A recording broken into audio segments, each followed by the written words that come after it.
Gloire à celui qui vit pour toujours éternellement et à jamais. Je rends grâce au Seigneur parce que nous sommes aujourd'hui déjà le lundi 27 février. Par sa grâce, je peux faire ce partage. Par sa grâce. C'était pas évident. C'était un parcours de marathon tout à l'heure. C'est par sa grâce que je suis là. Et je bénis le nom de l'Éternel pour ta vie, le nom de l'Éternel pour ta vie, pour ton attachement. Je bénis le Seigneur pour tous ceux qui viennent écouter afin de se préparer à ce grand jour qui arrive, à ce grand jour qui revient. Je vais vous raconter ce que j'ai vécu tout à l'heure. J'ai commencé à en parler et je n'ai pas terminé parce que j'avais beaucoup de choses à dire. Mais je crois que là, je vais terminer. Et je prends Dieu à témoin que ce que je suis en train de dire, ce n'est pas le fruit de l'imagination. Ce sont des choses que j'ai vues là tout à l'heure. Tout à l'heure, dimanche 26 février. Donc, je continue à dire ce que j'étais en train de... Je continue ce que j'étais en train de dire tout à l'heure. Quand je vous ai dit que tout à l'heure, je parlais de quoi? Je parlais du chiffre 7. Voilà, je vous ai un peu parlé du chiffre 7, ainsi de suite. Donc, après cela, j'ai entendu une voix parler. J'ai entendu une voix parler. Et bonsoir à toutes les personnes qui sont là. Je vois bénie de Dieu, Marthe Suzanne Corée, Marie-Paul Akomba. Soyez bénis et que le Seigneur bénisse aussi toutes les personnes qui vont nous rejoindre. Plusieurs personnes ne vont pas croire à ce que je dis. Moi, je parlais du tabernacle exactement. Merci Marie-Paul Akomba. Merci parce que tu es connecté. Il m'a parlé du tabernacle. Plusieurs personnes diront oui. Jésus a dit à ses disciples, quand les disciples lui ont posé la question, quand est-ce que ces choses-là arriveront? Jésus a dit, ni moi, ni le Père ne le savons. Non, ni moi, ni les anges ne le savons. Mais seul le Père le sait. N'oublions pas que lorsque Jésus était sur terre, Jésus était séparé du Père. C'est vrai, le Père était dans lui, il était dans le Père. Mais physiquement, Jésus était sur terre. Il était venu pour une mission bien déterminée. Et quand il a terminé sa mission, il est monté au ciel. Jésus étant dans la peau d'un être humain, Jésus était limité. Jésus ne pouvait pas être à plusieurs endroits à un seul instant. Lorsqu'il était à Bethléem, il était à Bethléem. Lorsqu'il était en Judée, lorsqu'il était à Samarie, Jésus ne pouvait pas se dédoubler. Jésus était là en chair et en os. Et quelque part, il était limité. Parce qu'il était un homme. Et un homme est limité. Mais le Saint-Esprit n'a pas de limite. Le Saint-Esprit, c'est d'abord un esprit. Un esprit, c'est du vent. Et mieux encore, c'est le Saint-Esprit. Dans le livre de Jean, au chapitre 16, au verset 12, c'est Jésus qui parle à ses disciples.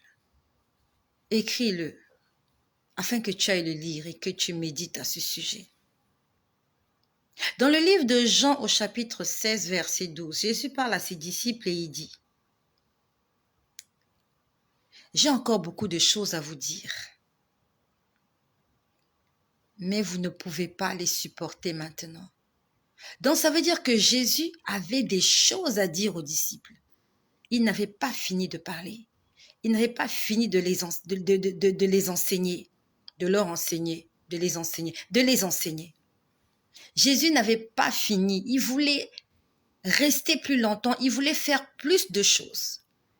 Mais dans Jean, chapitre 16, verset 12, Jésus dit, « J'ai encore beaucoup de choses à vous dire, mais vous ne pouvez pas les supporter parce qu'ils n'étaient pas assez affermis. » Et il leur dit, « Quand le consolateur sera venu, l'esprit de vérité, il vous conduira dans toute la vérité. car il ne parlera pas de lui-même, mais il dira ce qu'il aura entendu de moi. Donc c'est comme si Jésus est en fait pas c'est comme si Jésus est en train de dire à ses disciples que ce que je n'ai pas pu vous dire, que ce que je n'ai pas pu faire avec vous, ce que je n'ai pas pu vous montrer, les secrets que je n'ai pas pu vous révéler, il y a quelqu'un d'autre qui va venir continuer. Jésus est en train de dire à ses disciples que tout ce que je n'ai pas pu vous dire, parce que j'ai encore des choses à vous dire, j'ai tellement de choses à vous dire, mais il faut que je m'en aille parce que ma mission est terminée. Mais il a dit, je vous enverrai le consolateur. Celui-là, il viendra non seulement vous consoler, vous enseigner et vous dire tout ce que je n'ai pas pu vous dire. Vous parler de tout ce que je n'ai pas eu le temps de vous expliquer. Il dit, il vous conduira dans toute la vérité. Il prendra ce qui est à moi. Et ce qui est à Jésus, c'est ce qui est à Dieu le Père. Donc c'est comme si Jésus voulait dire, il prendra ce qui est à Dieu, ce qui est dans le cœur de Dieu, et il vous le transmettra. Il vous annoncera toutes choses. Dieu est tellement bon. Et nous savons que Dieu ne veut pas que le méchant meure. Dieu veut que la multitude, le plus grand nombre soit sauvé. Et s'il pouvait nous donner la date et l'heure, le plus grand nombre seront sauvés. Mais Dieu ne peut pas aller à l'encontre de ce qu'il a déjà dit.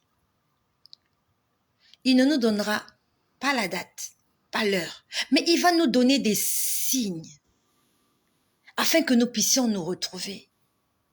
Nous connaissons tous l'histoire du Petit Poucet. Je ne sais pas si tu as lu l'histoire du Petit Poucet. Moi, j'ai lu l'histoire du Petit Poucet. J'étais à l'école primaire. Parmi les livres que ma mère m'avait achetés, le Petit Poucet. Il se retrouve dans la forêt. Et il était en train de jeter des objets par terre afin de pouvoir retrouver son chemin. Parce qu'il savait que la forêt était un labyrinthe et il avait peur de se perdre. Il était en train comme de laisser des signes derrière lui, afin que si quelque chose lui arrivait, soit qu'il puisse retrouver son chemin ou que quelqu'un puisse le retrouver. Ce sont des signes. Il y a des signes. Et nous devons faire attention aux signes. Et si nous ne sommes pas remplis du Saint-Esprit, on ne fera pas attention aux signes. Ce que le Saint-Esprit est en train de faire, c'est son travail auprès de l'épouse. Préparer l'épouse. C'est le rôle du Saint-Esprit de préparer l'Église. Donc ça veut dire que si le Saint-Esprit se tait, il dit qu'il se débrouille, comme ils ne savent pas l'heure, la date, qui se débrouille, le Saint-Esprit n'est pas en train de nous aider. À ce moment, il n'est pas en train de remplir ses fonctions. Le Saint-Esprit, c'est notre guide. C'est celui à qui nous posons des questions lorsque nous ne comprenons pas.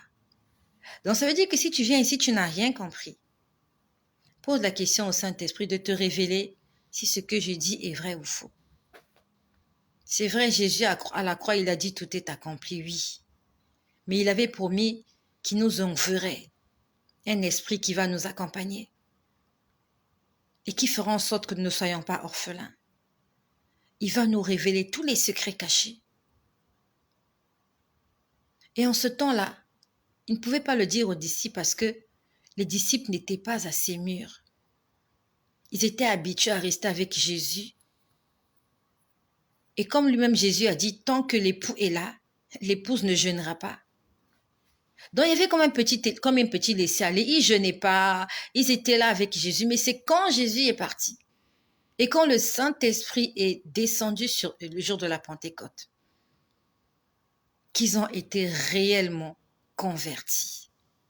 À ce moment-là, ils étaient prêts à écouter les choses que Jésus n'avait pas pu leur dire lorsqu'il était là. À moins que tu ne sois pas un disciple. Mais j'aimerais que tu te laisses conduire par le Saint-Esprit. Que tu sois sensible à la voix de l'Esprit. avant de venir me juger, avant de venir condamner ce que je dis ou ce que je fais, va interroger l'Esprit de Dieu. Va lui poser la question. Est-ce que ce que cette femme raconte là est sensé ou alors c'est insensé? Jésus a dit qu'il nous conduira dans toute la vérité. Ça veut dire que ce qu'il dit, c'est vrai. J'y crois. Je crois au Saint-Esprit. Je crois qu'il est là pour nous aider. Je crois qu'il est là pour faire en sorte que ce jour-là ne puisse pas nous surprendre, mais que nous soyons préparés afin que le plus grand nombre soit sauvé. C'est son travail. Rassembler et préparer le plus grand nombre afin d'entrer dans la majesté, dans la félicité de notre Père. C'est son rôle. C'est le rôle du répétiteur.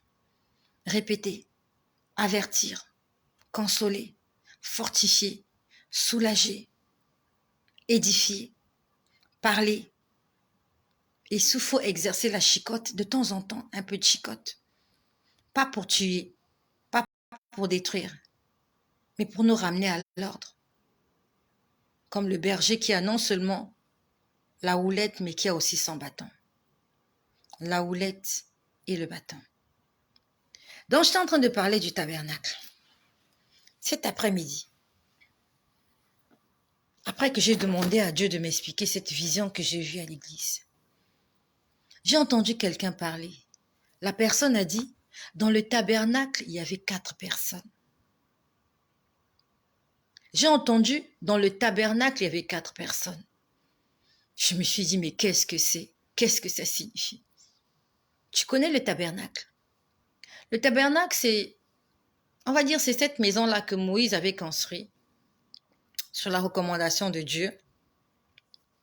C'était comme un temple, mais c'était un temple ambulant, voilà. Parce que les enfants d'Israël dans le désert, on va dire qu'ils étaient des nomades. Ils n'étaient pas appelés à vivre dans le désert. Donc, de temps en temps, ils se déplaçaient. Donc, on va dire que c'était un temple mobile, voilà, qui avait été construit par Moïse sous les instructions et sur la recommandation du Seigneur. Et c'est là que les enfants d'Israël devaient venir consulter et venir rencontrer Dieu.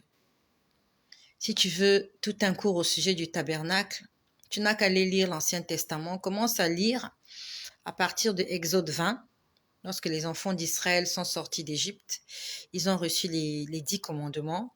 Tu commences à lire à partir de Exode 20 et quand tu arriveras vers la fin de Exode, tu liras tout ce qui concerne le tabernacle, ce qu'il y avait à l'intérieur, ainsi de suite. Donc, j'ai entendu, dans le tabernacle, il y avait 4 personnes. Je ne suis pas venue enseigner. Je répète, ce n'est pas un enseignement. Ce n'est pas un enseignement. Je suis venue témoigner.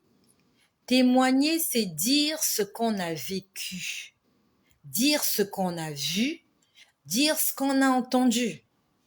Je suis venue dire ce que j'ai entendu, ce que j'ai vu, ce que j'ai vécu, ce que j'ai compris et même ce que j'ai pas compris. Parce que je sais qu'à force de parler, les choses que je n'ai pas comprises, Dieu va me les expliquer.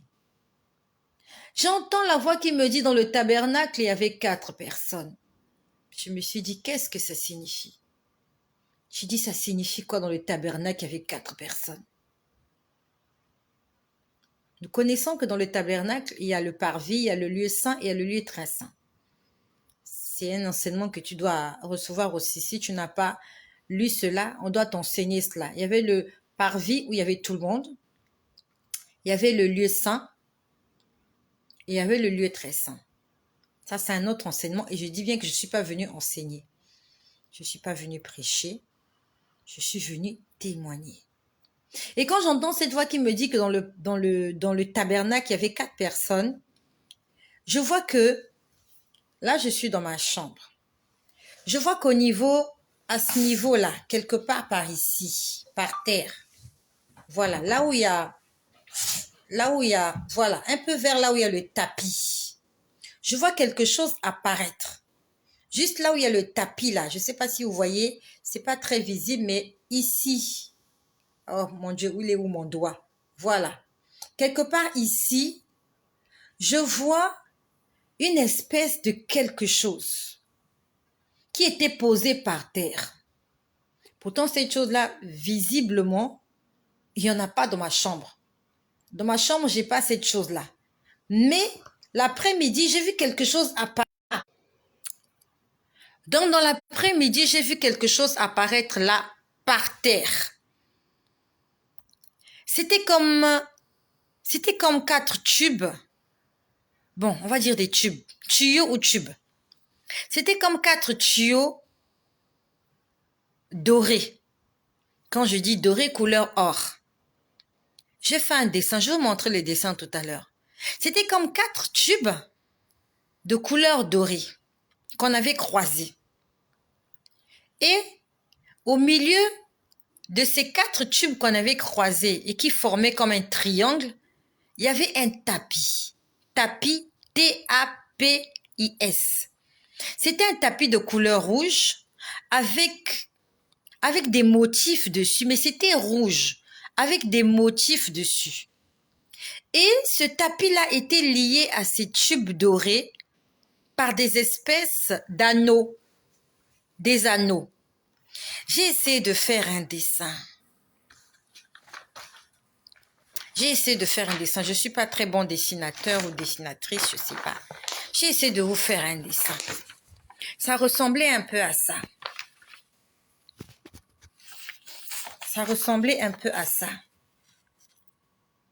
Alors, je ne sais pas si vous voyez bien. Donc, je vois 4 tiges. Vous voyez, je les ai mis en... Ça formait un rectangle. Donc, là, vous voyez les rouges là. Voilà, sont les tiges. Ce sont les tiges là. Ici. Ce sont des tiges. Mais ici, je les ai mises en rouge. En fait, elles étaient dorées. Quand je dis doré, couleur or. Donc, il y a une tige qui passait comme ça. Bon, c'est pas grave. Je vais tourner la caméra. Voilà. Ok. Voilà. Là, c'est mieux. Là, c'est beaucoup mieux. Donc, ça, ce sont des tiges. Ça, c'est une tige. Là, 2 tiges. 3 tiges. Et la 4e tige est là. Elles étaient dorées. Et au milieu de la tige, on va dire pas au milieu. On va dire que tout autour, là, non pas autour, à l'intérieur de ces 4 tiges, il y avait un tapis. Voilà, j'ai écrit tapis. C'était un tapis de couleur rouge avec des motifs dessus. Et le tapis était joint aux tiges par des anneaux. Alors, je ne sais pas si des anneaux étaient ici, mais ou ici. Donc, j'ai mis des deux côtés. Donc, soit ici, soit ici. Mais sinon, le tapis, donc on va dire que les 4 côtés, le tapis à 4 côtés, c'était un tapis rectangulaire. 1 côté, 2 côtés, 3 côtés, 4 côtés. C'était joint par des anneaux. L'anneau, c'est comme une alliance. D'accord? Je vous prends un exemple. Ça, c'est un anneau. Voilà. Ça, c'est un anneau. Ça, c'est un anneau. Beaucoup de gens vont appeler ça bague ou alliance, mais ça, c'est un anneau. Donc, à chaque... Il y avait des coins de tapis, il y avait des anneaux comme ça qui liaient le tapis à la tige dorée. Et c'était là, je vous laisse voir un peu. Voilà, ça ressemblait à ça. Voilà. Donc, 4 tiges qui formaient un rectangle. Les 4 tiges étaient dorées. Et au milieu des 4 tiges, il y avait un tapis. Tapis T-A-P-I-S. Un tapis de couleur rouge avec des motifs dorés. Il y avait vraiment des motifs dessus. Et je vois ça par terre. Je vois ça par terre. Par terre. dans ma chambre. Ça, c'est après que j'ai entendu que dans le tabernacle, il y avait 4 personnes. Et c'est comme si mon esprit se lève pour essayer de tenir cette chose-là. Et j'essaie de tenir cette chose de mon côté. J'essaie j'essaie de soulever cette chose. Et je me rends compte qu'il y a quelqu'un d'autre qui était invisible. J'ai pas vu qui c'était. Mais je me suis rendu compte que pendant que j'ai essayé de soulever cette chose où il y avait ce tapis, il y avait des mains invisibles qui ont au même moment soulevé le tapis avec moi. Et quand je soulève le tapis, j'ai l'impression que c'est comme si les anneaux voulaient glisser. Quand je dis les anneaux voulaient glisser, c'est un peu compliqué à expliquer. Comment je peux dire? C'est comme si quand je voulais soulever soulever cette chose, je ne sais pas comment je peux appeler ça, j'avais l'impression c'est comme si le tapis voulait un peu se plier. Mais c'est bizarre. J'ai essayé d'arranger le tapis, mais il y a comme quelqu'un qui m'a dit, c'est pas la peine d'arranger le tapis va s'arranger de lui-même. Donc c'est comme si une personne m'a parlé pour me dire, n'essaye pas d'arranger le tapis qui est en train d'essayer de se plier. Le tapis va s'arranger de lui-même. Donc quand je portais le tapis ne se pliait pas. Parce que normalement, lorsque je soulève un côté, le tapis devait faire comme s'il tombait. Je ne sais pas si je me fais comprendre. Je ne sais pas si je me fais comprendre. Je prends l'exemple. Si c'était une brouette, quand tu prends la brouette et qu'il y a quelque chose dans la brouette, lorsque tu soulèves la brouette, s'il y a de l'eau dans la brouette, l'eau aura tendance à aller vers le côté qui pend en fait. Voilà. C'est comme ça que je peux expliquer. Donc, quand je soulevais le tapis, normalement, le tapis devait tomber vers le bas. Mais le tapis ne tombait pas vers le bas. Et il y a quelqu'un qui m'a dit, c'est comme si quelqu'un me disait, ne t'inquiète pas, ce tapis va rester stable. Et j'ai soulevé le tapis. Et qu'en fait, quand je soulevais, je me suis rendu compte qu'il y avait des mains invisibles aussi qui soulevaient le tapis avec moi. Et j'essaie de comprendre cela. J'étais vraiment en train d'essayer de comprendre quel est le message qu'on voulait me transmettre en me disant que dans le tabernacle, il y a 4 personnes. Le Seigneur m'a dit que ce que j'étais en train de voir, c'était l'arche de l'alliance. Ça ne ressemble pas à l'arche de l'alliance. Sur l'arche de l'alliance, il n'y avait pas de tapis. L'arche de l'alliance, c'était une grosse caisse. J'ai vu les dessins de l'arche de l'alliance, les images de l'arche de l'alliance dans ma Bible d'études. Il n'y avait pas de tapis dessus. Mais moi, j'ai vu un simple tapis. Un tapis rouge avec des motifs accrochés à 4 tiges dorées, accrochés par des anneaux à 4 tiges dorées. Et on me disait que dans le tabernacle, il y a 4 personnes. Et j'étais en train de réfléchir à ce sujet. Le Seigneur me disait que ce que je voyais là, pas un dessin, c'était, je ne sais pas comment appeler cette chose-là, avec ce tapis. Il me disait, c'est 4 personnes qui doivent porter cette chose-là. Il m'a dit, tu as vu les 4 alliances. Une alliance correspond à chaque personne. Et cette chose-là doit être portée par 4 personnes. Il m'a dit, la première personne, c'est le Père. La deuxième personne, c'est le Fils. La troisième personne, c'est le Saint-Esprit. Et la quatrième personne, c'est l'être humain. Donc, l'alliance se fait entre Dieu le Père, Dieu le Fils, Dieu le Saint-Esprit et avec l'homme. Ça veut dire que dans cette alliance, S'il manque une personne, l'alliance est incomplète. Et dans cette même alliance, s'il y a trop de gens, s'il y a par exemple 5 personnes, l'alliance ne marchera pas. Une fois, ça me revient, je vous ai dit que j'ai vu une alliance, un anneau, et qu'on était en train de mettre des tiges en plastique dessus. J'en ai parlé, j'en ai parlé cette année. Je ne sais plus c'était à quelle occasion que j'en parlais, mais ça me revient. Je vous ai dit que j'avais vu un anneau. Et à l'intérieur de l'anneau, il y avait des tiges en plastique flexibles.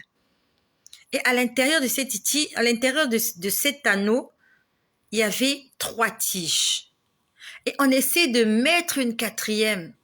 Ça ne marchait pas. Ça ne pouvait pas entrer. Cet anneau-là était conçu seulement pour 3 tiges. Pourtant, il y avait encore de l'espace. Mais on me disait, une 4e personne ne peut pas entrer dans cette alliance. J'en ai déjà parlé, ça fait quelques semaines. Peut-être c'était au mois de janvier, je ne sais plus. Mais ça me revient là-dessus. Donc, on était en train de me dire que dans le tabernacle, il y a 4 personnes. Le Père, le Fils et le Saint-Esprit. Et la 4e personne, c'est l'être humain, soit toi ou soit Dieu. Je suis désolée. Dans cette alliance, il n'y a pas les anges. Dans cette alliance, il n'y a pas les saints, ceux qui sont morts dans le Seigneur. Dans cette alliance, il n'y a pas Marie, mère de Jésus. Elle n'est pas dans l'alliance entre Dieu et sa créature. Parce que Marie elle-même, elle était un être humain. Marie n'était pas une déesse. Marie n'était pas Dieu. Marie n'était même pas un prophète. Marie n'a pas prophétisé. Marie n'a fait aucun miracle. Marie n'était même pas disciple de Jésus. Quand on parle des 12 apôtres, Marie n'est même pas là. Quand on parle des disciples qui suivaient Jésus de ville en ville, Marie n'est même pas là. Marie a rejoint les disciples après la mort de Jésus. Mais avant la mort de Jésus, elle n'était pas visible. Elle n'était pas disciple. Même Pierre, Paul, Jean ont fait plus de miracles que Marie. Marie n'a écrit aucun livre de la Bible. Chaque livre de la Bible a le nom de son auteur. Il y a Matthieu, il y a Marc, il y a Luc, il y a Jean, il y a les Actes des Apôtres, il y a les lettres écrites aux Éphésiens, aux Corinthiens, ainsi de suite. Il n'y a pas un livre qu'on appelle Marie. Marie n'a rien écrit. Et la Bible dit dans Apocalypse, maudit soit celui qui ajoutera quelque chose. Marie n'a écrit aucun livre. Marie n'a fait aucun miracle. On ne parle même pas de la mort de Marie dans la Bible. On ne parle même pas de sa naissance. La vie de Marie commence quand l'ange Gabriel est venu s'adresser à elle pour lui dire qu'elle allait porter le Messie. Et sa vie s'achève lorsqu'on parle dans les Actes des Apôtres de l'effusion du Saint-Esprit, et on dit même Marie, la mère de Jésus, était parmi les 120 disciples qui avaient reçu le Saint-Esprit le jour de la Pentecôte. Et après cela, on ne parle plus de Marie. On peut même compter le nombre de fois qu'on a parlé de Marie. On peut compter. Même Judas qui a trompé Jésus. Son nom est même cité plus de fois que le nom de Marie. Nous devons faire extrêmement attention, bien-aimés. C'est une femme respectable, Marie. Le Seigneur Dieu l'avait choisie parce qu'elle était pieuse. Elle était un modèle en Israël. Imitant son modèle. Mais ne la vénérons pas comme un Dieu. Marie n'est pas Dieu. Attention à l'alliance que tu as avec le Père.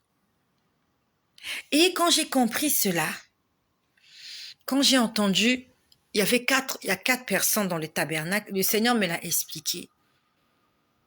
Et après, je vois une course. Je vois une course. Je vois des gens en train de faire la course. La course, c'est la compétition. Où est mon téléphone qui était là tout à l'heure? La course, c'est la compétition. La course, c'est la compétition. Bref, je voulais vous montrer un passage. Où est mon téléphone qui était là tout à l'heure? C'est pas grave. La course, c'est la compétition. C'est comme les 100 mètres, c'est comme les 1000 mètres, c'est comme vous voulez. Je vois des gens en train de courir. Il y avait comme une compétition. Ils étaient en train de courir très vite. Des coureurs. Comme aux Jeux Olympiques. Ils étaient en train de courir. Et ils allaient très vite, et ça allait très vite. Donc, à la limite, j'ai pas vu le début de la course, mais j'ai vu la fin de la course. J'ai vu des gens en train de courir et il y a l'un d'eux qui a franchi la ligne d'arrivée. Et au niveau de la ligne d'arrivée, il y avait ce ruban-là, comme dans le temps. Je ne sais pas si ça existe toujours. Il y avait un ruban qui s'accrochait au premier qui franchissait la ligne d'arrivée. Donc, j'ai vu la course se terminer. J'ai pas vu comment elle a commencé. J'ai pas vu le milieu de la course. Mais j'ai vu la fin de la course. Donc, j'étais en train de comprendre que c'est la fin de la course de quelque chose. Et il y a quelqu'un qui avait franchi la ligne d'arrivée avant les autres et la banderole ou je sais pas moi, le ruban qu'on met au niveau de la ligne d'arrivée. Et il avait ce ruban-là sur lui. Au départ, j'ai pas compris. Je comprenais pas. Nous pouvons le lire, beaucoup de gens vont se poser la question. L'apôtre Paul a dit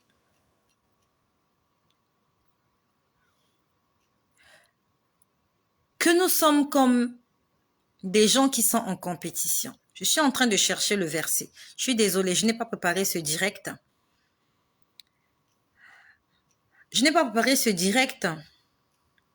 L'apôtre Paul dit,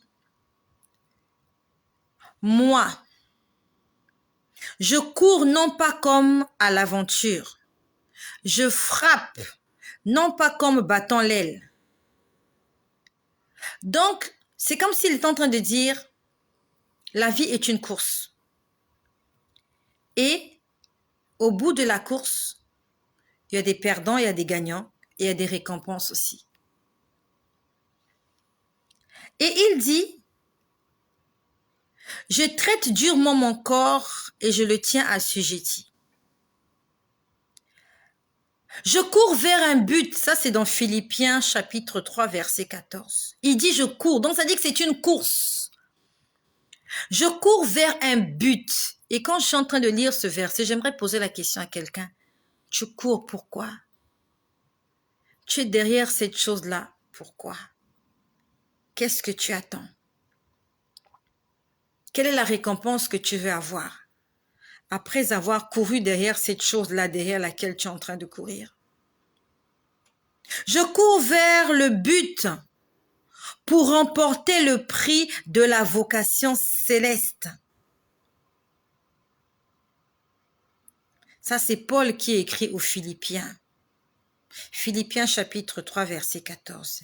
Il dit, je cours vers un but pour remporter le prix de la vocation céleste de Dieu en Jésus-Christ.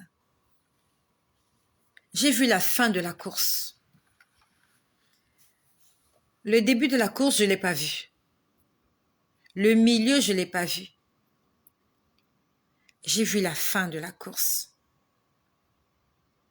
Et Dieu est en train de me dire, tu es témoin de la fin. Tu es témoin de la fin où les gens vont remporter des prix conformément à la vocation céleste qu'ils ont ou qu'ils n'ont pas. Dieu est en train de me dire, tu es témoin de la fin de la course. Et vraiment, c'était la fin de la course. Parce que à peine, et quand je dis ces choses, ce sont des choses que je vois en esprit. Ces gens n'ont pas couru longtemps. Ils ont peut-être marqué 1, 2, peut-être 5 pas, peut-être même moins. Et c'était la ligne d'arrivée. Et j'ai vu le premier qui a franchi la ligne, il avait le ruban sur sa poitrine et les autres étaient en train de venir derrière. Je me suis posé la question, qu'est-ce que c'est? Qu'est-ce que c'est? Mais j'étais consciente que c'est la fin d'une course. C'est la fin de quelque chose. Peut-être que c'est la fin de ma course, oui, ok, c'est peut-être la fin de ma course. Peut-être que c'est ma vie qui va bientôt être terminée. Mais le jour où ma vie sera terminée, ça sera ma fin du monde. Ça ne sera pas la fin du monde entier, mais ça sera la fin de mon univers à moi. Et il y a beaucoup de gens qui vont entrer dans la fin du monde, dans leur fin de monde, avant que le monde ne prenne fin. Lorsque ta vie se termine, c'est la fin de ta course. Après, c'est le jugement. Après, ce sont les récompenses. Est-ce que tu auras un prix ou pas? Est-ce que tu auras des mérites ou pas? Ou est-ce que tu auras des réprimandes? Par rapport à comment tu as couru? Par rapport à pourquoi tu as couru? Quelles étaient tes motivations? Dans quel couloir tu étais? Est-ce que tu étais dans les normes? Est-ce que tu as respecté les principes? Le Seigneur était en train de me parler cet après-midi. Et je suis la voix qui crie dans le désert et qui annonce la fin des temps. C'est ça mon ministère. Mon ministère, je ne sais pas si vous l'avez remarqué, je parle beaucoup de la fin du monde. Je parle beaucoup du retour de Jésus. C'est vrai, je parle aussi d'autres sujets. Mais je parle plus du retour de Jésus. En fait, je suis dans mon couloir parce que ce sont les messages que je reçois. Et après que j'ai vu la fin de la course, j'ai vu une salle. Elle n'était pas grande, cette salle. Cette salle avait été conçue pour le nombre de personnes qui devaient occuper cette salle. Et je voyais des gens étaient debout en train de chanter. Dans cette salle, il y avait des sièges de couleur rouge. Les gens étaient en train de chanter. Et la salle n'était pas grande, mais elle était pleine. Elle n'était pas grande, mais elle était pleine. Mais elle n'était pas grande. Et je me suis dit, pourquoi une petite salle de fête comme ça? En fait, ça m'a interpellée. Je me suis dit, mais pourquoi cette petite salle de fête? Normalement, les salles de fête, elles sont grandes. Il y a de la place. Il manque même souvent de la place. Il y a même encore de la place pour recevoir des gens. Mais celle-là, c'est comme si elle avait été conçue pour le nombre de personnes qui y figuraient. Et j'ai vu la salle après avoir vu la fin de la course. Et après, le Seigneur a commencé à me parler des choses personnelles. Lorsqu'on essaie de rassembler le puzzle, j'ai vu la course, la fin de la course. Et juste après la fin de la course, j'ai vu la salle. Il n'y avait pas beaucoup de gens dans cette salle. Elle était pleine, mais il n'y avait pas beaucoup de gens. Le Seigneur est en train de nous interpeller, mes frères. Le Seigneur est en train de nous interpeller, mes sœurs. Tout est prêt. Tout est prêt pour que notre Dieu vienne nous chercher. Mais il n'y a pas beaucoup de gens qui seront dans cette salle. Il n'y a pas beaucoup de gens. J'ai pas vu beaucoup de gens dans cette salle. Et ça m'a interpellée. Je me suis dit, mais comment une salle de fête peut avoir ce nombre de personnes.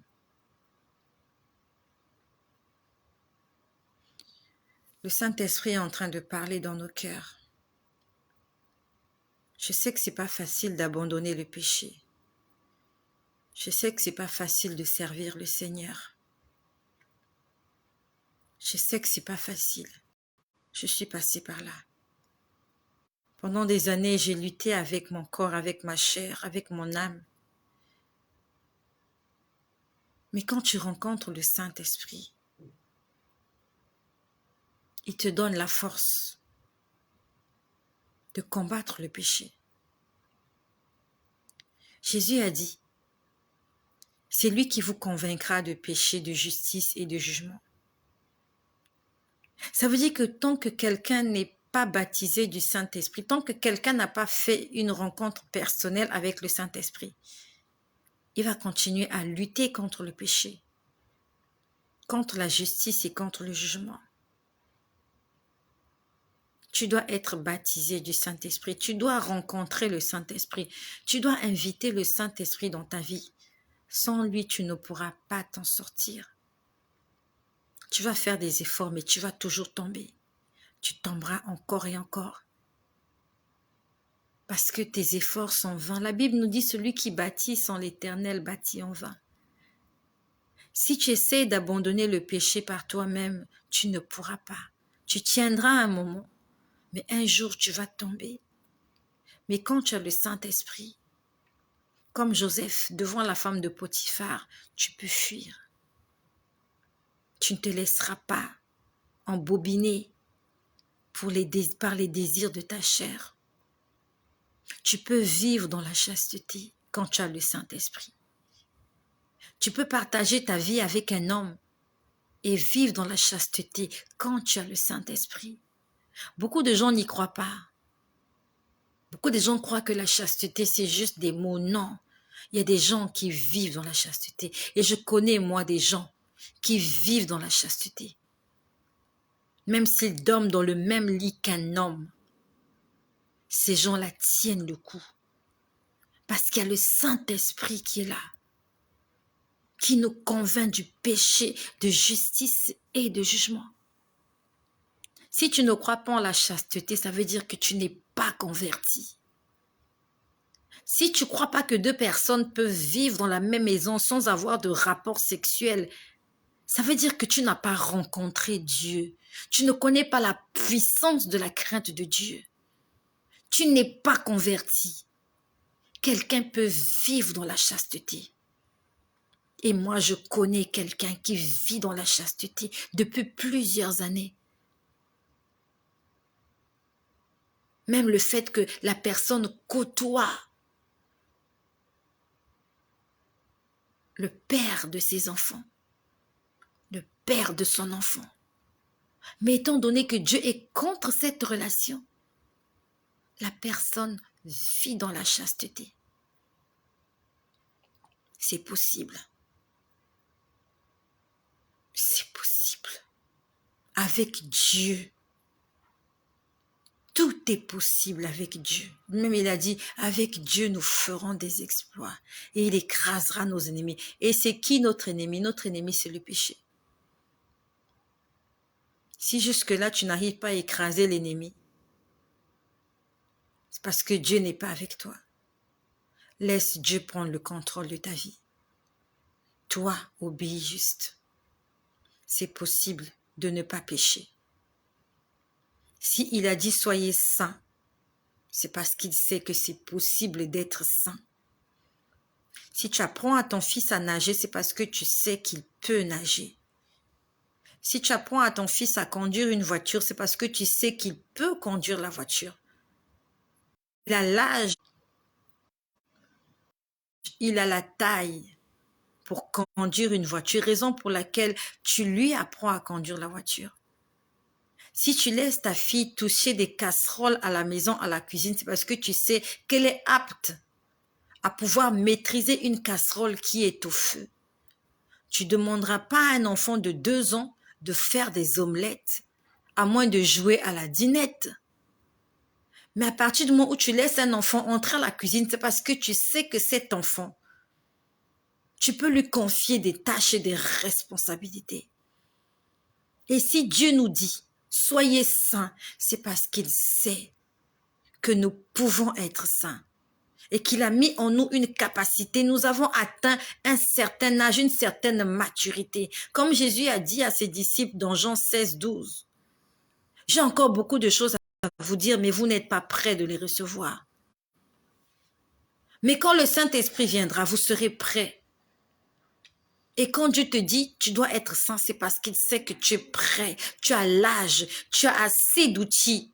Il t'a outillé, il t'a armé pour que tu sois saint. Et tu n'auras pas d'excuse devant le Seigneur. Personne n'aura une excuse. Personne. Car nous avons tous goûté au fruit de l'arbre de la connaissance du bien et du mal. Nous savons ce qui est bien, nous savons ce qui est mal. Je remercie le Seigneur parce qu'il m'a permis de terminer cette vidéo. Je l'ai commencé à 1h. Là, il est 2h26. Je ne sais pas quelle heure il est chez toi. Mais je rends grâce au Seigneur, je rends grâce au Père, au Fils et au Saint-Esprit. Je rends grâce au Consolateur, je l'adore le Saint-Esprit, du travail extraordinaire qu'il fait dans ma vie et du travail extraordinaire qu'il est en train d'accomplir dans ta vie. Gloire au Saint-Esprit, gloire au Saint-Esprit, gloire au Saint-Esprit. Il mérite, il fait un travail extraordinaire. C'est extraordinaire d'entendre toutes ces choses. Beaucoup de gens ont voulu entendre cela. Beaucoup de gens ont voulu entendre ce que tu entends aujourd'hui, mais ne l'ont pas entendu. Et toi et moi, nous avons la grâce d'entendre ces choses. Nous sommes au temps de la grâce. Et que la grâce ne nous trompe pas. Père éternel, je te rends grâce, je te bénis pour toutes les personnes que tu as envoyées ce soir pour écouter ces révélations que tu m'as faites là tout à l'heure, dimanche 26 février. Je te prie de bénir toutes les personnes qui sont là. Elles sont venues parce qu'elles ont soif de quelque chose. Elles ont soif de toi, Seigneur. Tu as dit dans ta parole que si quelqu'un a soif, qu'il vienne et qu'il boive. Seigneur, nous sommes venus ce soir pour boire de cette eau.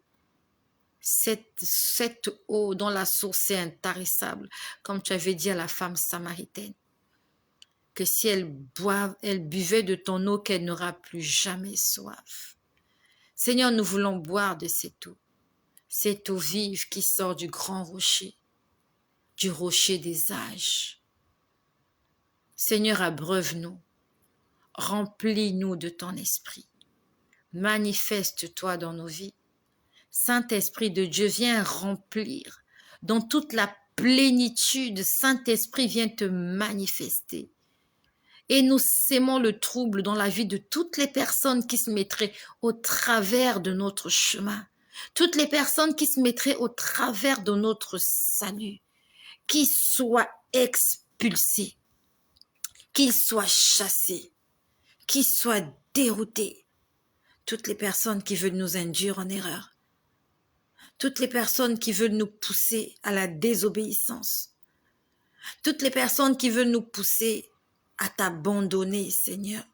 Toutes ces choses qui ne glorifient pas ton nom dans nos vies autour de nous, dans la vie de nos enfants, dans nos familles, dans nos maisons, dans nos couples. Seigneur, nous anéantissons, nous écrasons, nous brisons, nous chassons, nous calcinons, nous déchirons, nous brûlons par la puissance du nom de Jésus-Christ tout ce qui nous empêche de voir ta main sur nous. Glorifie ton nom, Seigneur. Jéhovah, glorifie ton nom dans la vie de mon frère. Glorifie ton nom dans la vie de ma sœur. Tu le connais mieux que moi. Tu la connais mieux que moi. Je prie que cette nuit, que tu te révèles à cette personne qui est en train de me regarder, qui est en train de m'écouter, à cette personne qui se pose des questions au sujet de ce qui se passe ici, à cette personne qui a soif de vérité, à cette personne qui a soif de salut. Il y a quelqu'un quelque part qui a besoin de salut, mais qui a été trompé, Seigneur. Merci de te révéler à cette personne comme tu t'es révélé à Saul de Tarse. Tu as rencontré Saul de Tarse sur le chemin de Damas, alors qu'il était en train de partir pour te crucifier. Il était en train de partir pour tuer ton peuple, pour mettre en prison tes élus. Seigneur, manifeste-toi à quelqu'un qui est en train de se comporter comme Saul de Tarse. Il est en train de jeter des pierres sur ta parole, sur tes enfants, sur tes élus. Il est en train de persécuter l'Église. Elle est en train de persécuter ta parole.